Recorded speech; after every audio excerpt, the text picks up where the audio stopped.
మేము మళ్ళీ ఈ ప్రాసెస్ పూర్తయిన తర్వాత మళ్ళీ మీతో మాట్లాడతాను. ప్రస్తుతం స్టార్ట్ అయింది. ఇంకా ఈవేళ రామకృష్ణ గారు ఎమ్మెల్సీ గారు వచ్చారు, కలిశారు.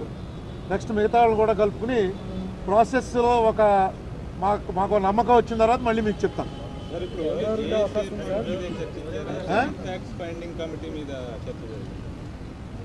నిన్న మనం మాట్లాడుకున్న దానిలో ఏ రకంగా మనం ప్రొసీడ్ అవ్వాలి అన్న దాని మీద ఆల్రెడీ ఎంటైర్ ఇన్ఫర్మేషను జేపీ గారి దగ్గర ఉంది. ఆయన దగ్గర ఉన్నటువంటి అంటే అఫీషియల్గా రాలేదు కానీ మొత్తం ఇన్ఫర్మేషన్ ఆయన దగ్గర ఉంది. ఆ ఇన్ఫర్మేషన్ మీదే ఇవాళ స్టార్ట్ చేసాం.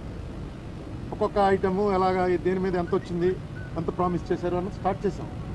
దీనికి ఇంకా కొంతమంది ఎక్స్పర్ట్స్ అడ్వైస్ కూడా తీసుకోవాలి. దానికి ఎవరెవరైతే బాగుంటుందన్న దాని మీద కూడా కొంత చర్చ జరిగింది.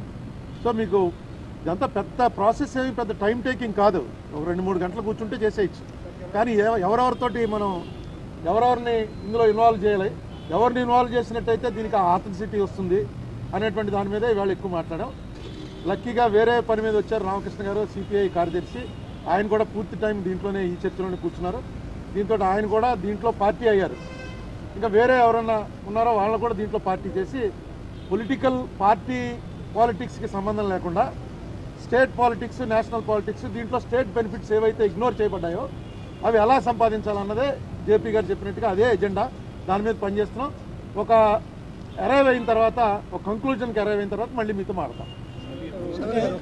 జేఏసీ అన్నారు కదండి, మీ మీద అప్పుడే టీడీపీ మంత్రులు కొంత టార్గెట్ పెట్టి విమర్శలు చేస్తున్నారు.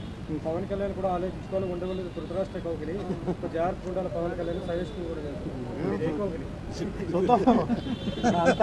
నా ఉద్దేశంలో ఈ వయసులో నాకు అంత పెద్ద సర్టిఫికేట్ ఇచ్చారు. ఎవరు ఇచ్చారు నేను చూడలేదు.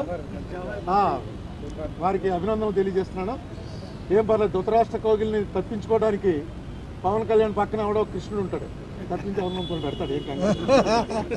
ఏంటండి వీడియో నచ్చిందా? అయితే ఓ లైక్ వేసుకోండి, లేదంటే ఓ కామెంట్ చేయండి. ఎప్పటికప్పుడు మా వీడియోస్ చూడాలంటే సబ్స్క్రైబ్ చేసుకోండి.